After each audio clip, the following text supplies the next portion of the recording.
Quem disse que o amor de mãe é incondicional e diferente do amor de pai, não estava mentindo. Ela, como genitora, é bombardeada de hormônios responsáveis pelo amor e pelo instinto protetor. Mas e o pai? Já que ele não recebe essa dose de hormônios, tipicamente maternais, de onde surge o seu amor pelo filho? Nós convidamos o neurologista Leandro Teles para conversar e explicar para a gente. É um prazer sempre ter o senhor aqui, senhor doutor. Prazer é todo meu, Leão, Adriana. Hoje o tema é um tema interessante, um tema complexo, né? Falar de amor, no caso hoje, a Semana dos Pais, falar um pouco do amor paterno, né? Pois é, doutor, como é que funciona isso no homem, né?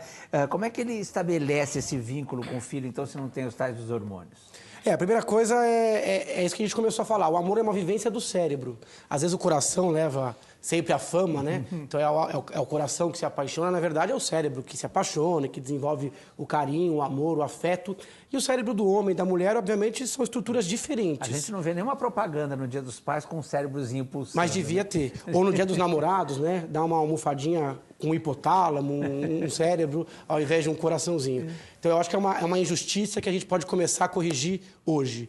Então, o cérebro do homem e da mulher realmente são estruturas diferentes. São geneticamente diferentes, culturalmente, e a questão do hormônio, o contexto hormonal é completamente diferente. Quando a gente estuda e tenta entender um pouco do amor materno, a gente tem que colocar os hormônios aí. A ocitocina, a prolactina. Então, o corpo prepara a mulher rapidamente para se apaixonar rápido pelo bebê. Porque dá trabalho, precisa ser muito bem cuidado, precisa ser protegido. O bebê humano, ele nasce muito desprotegido, né? Parece que é um bebezinho que nasce muito antes da hora que devia nascer. Ele não consegue se alimentar, ele é muito hipotônico, não fala, enxerga mal. Então, ela precisa que isso seja um pouco mais rápido do que o processo natural. O homem não tem isso, ele tem menos ocitocina, não tem a prolactina. Então, no caso do homem, o processo ele é mais decorrente da vivência, né? Ele é cativado pela experiência da paternidade. Então, é um processo mais lento, mais demorado e mais sujeito a falhas. Se o pai é afastado precocemente, ou se o relacionamento com a mãe não é tão bom, isso pode realmente dificultar esse elo entre pai e filho. Então, é muito comum a gente ver problemas nessa relação. Pois é, aí então o pai vai se apaixonando, se identificando também quando percebe traços do filho nele. Você falou aí quando o pai é afastado do filho. Há pouco tempo, acho que foi o Agildo Ribeiro, não foi? Reencontrou um filho. Reencontrou não, nem sabia que tinha um filho. E quando viu o filho, nossa, mas ele é minha cara. Né? Daí já começa esse amor, quando já tem essa identificação. Então, é isso exatamente. O pai, ele é muito sensorial. Então, a primeira emoção, às vezes, é quando escuta o batimento no ultrassom, ou percebe o bebê se movendo, ou quando tem o filho nos braços, ou percebe, seja um traço físico, seja um traço de caráter, ou uma coisa que ele pegou pelo exemplo do pai. Mas é uma coisa mais, vamos dizer, mental, né? É mais mental. Ele tem um feedback, ele é cativado pelo filho. E a natureza é sábia nisso também. Então, se você deixar o pai e o filho juntos, e aí vale o pai biológico e o não biológico também. Você pode se apaixonar por um enteado, por um filho adotivo, porque é a vivência. Então, quando você olha que você educa, e que você dá, e aquele sentimento volta, né? Então, a gente tem isso dentro da gente. Então, isso é uma questão biológica, cerebral. A substância envolvida aí é mais a dopamina. A gente tem uma recompensa, né? Então, o nosso corpo nos recompensa quando a gente busca algo que faz bem ao indivíduo ou à espécie. Me senti um cachorrinho agora. Que você joga com recompensa. Um leãozinho. Um leãozinho. Maravilha. Já o amor... Desculpa. Não, e o pai, ele se identifica com o filho quando ele percebe realmente, então, esses traços genéticos também no filho, quer dizer, isso também aproxima, então, os dois, Isso né? também, porque talvez em termos biológicos seria como uma coisa de dever cumprido, vai. Você conseguiu passar, a gente busca uma certa imortalidade e talvez a gente tenha isso um pouco no nosso filho. A gente sabe que a gente é finito e vai passar e de repente fica um pedacinho nosso. Seja um pedacinho cromossômico, genético, seja uma questão de alguém que eu eduquei, que eu passei meus exemplos, que talvez não cometa os erros que eu cometi, ou que talvez seja tenha mais amor do que eu tive, sei lá. Então, a gente sempre busca essa oportunidade de fazer o bem a alguém que está sob nossa responsabilidade. O ser humano busca isso na sua maturidade. Então, você reconhecer isso num filho é um feedback de que você fez alguma coisa pela sua espécie, né?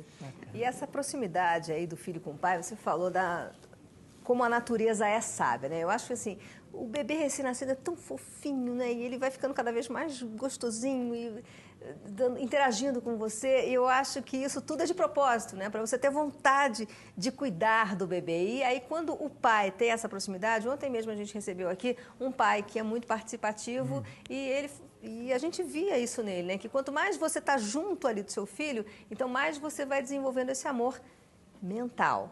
Exatamente. Ele não é uma ocorrência, eu amo de um segundo para o outro. Ele é um processo. Não é um amor instintivo? Não é tão instintivo. Ele é em parte instintivo. Quanto da mãe, por exemplo? exemplo? O amor da mãe é um pouco mais instintivo, é mais incondicional. É aquele amor a qualquer custo, né? Então a mãe está lá e isso tem a ver, lógico, com hormônios, com questões culturais. Ela ter portado a criança dentro dela e fazer parte como se fosse um pedaço realmente dela. O homem não tem tanto isso. Só que o homem, aos poucos, ele vai sentindo que tem que proteger a criança, a família, a unidade familiar. E quanto mais ele vivencia, mais ele ama. Quanto menos vivencia, mais artificial é esse amor. Pois é, doutor, esse proteger.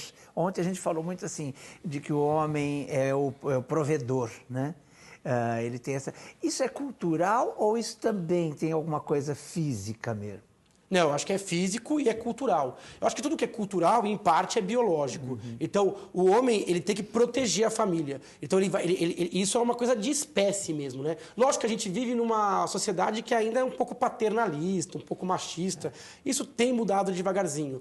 Mas é interessante que, para o filho, isso é importante. O reconhecimento, o amor, o carinho do pai é importante. Porque é como se a mãe fosse obrigada a amá-lo. E o pai seria aquela primeira estrutura não materna, extramaterna, que dá isso. Então, aqueles filhos que são criados longe do pai, às vezes ficam com essa dificuldade de aceitação, né?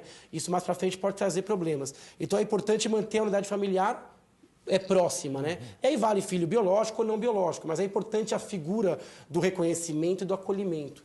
Eu acho que isso é cultural, sim, mas é muito biológico, né? O doutor, e a tendência do ser humano é repetir um comportamento. Então, se ele teve um pai distante, se ele teve um pai não tão amoroso, ele aí sim, instintivamente, vai repetir esse comportamento com o filho, mesmo não querendo. Sem dúvida. Então, a gente aprende com as experiências. Então, uma frustração nossa na infância pode gerar dois problemas. Primeiro, que você pode repetir o comportamento, ou você pode, na vontade de corrigir isso, também errar a dose. Virar um pai ou uma mãe superprotetora, por exemplo. Então, você pode artificialmente querer lutar contra isso. Então, o ideal é receber e passar carinho. Então, tem que tomar um pouco de cuidado se você não está espelhando a sua relação com o seu filho com algo que aconteceu com você no passado ou que você tenha recebido.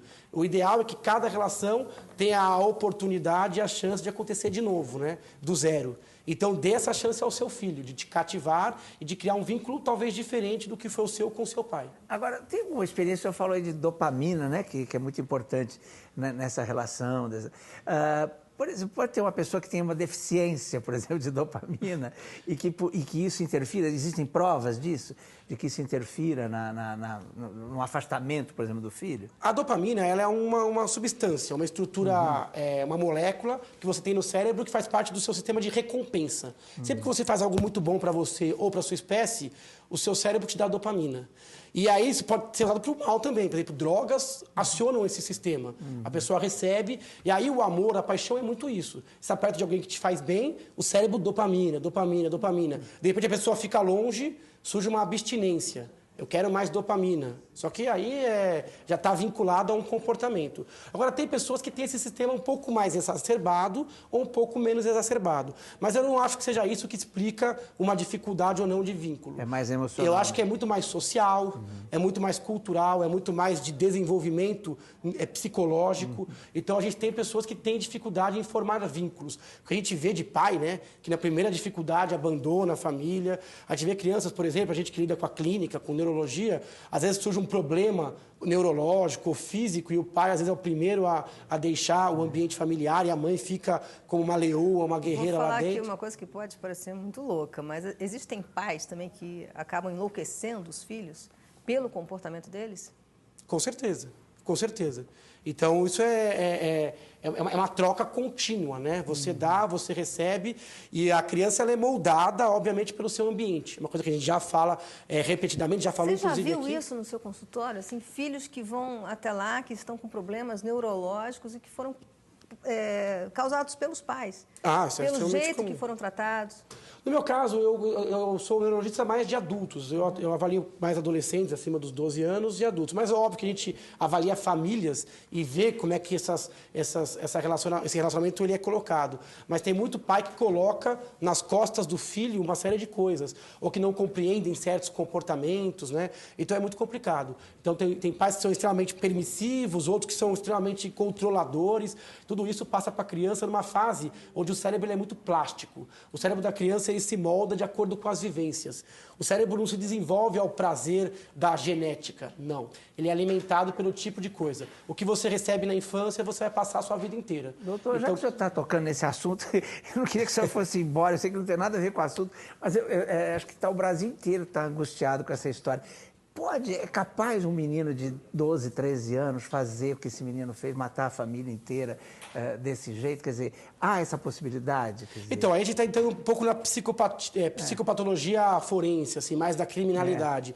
Eu acho que essa criança, obviamente, deve ter recebido algo ambiental, mas é possível que haja determinantes também genéticos. Tem crianças que, por mais que o ambiente seja adequado, evoluem com uma dificuldade de empatia, evoluem um pouquinho mais de maldade, são as psicopatias graves da infância. Então, eu acho que as duas coisas precisam ser investigadas. Se essa criança estava apta ou não, ou se o ambiente a tornou mais agressiva. Parece que era filhos de policiais, não sei que contexto que teve de criação.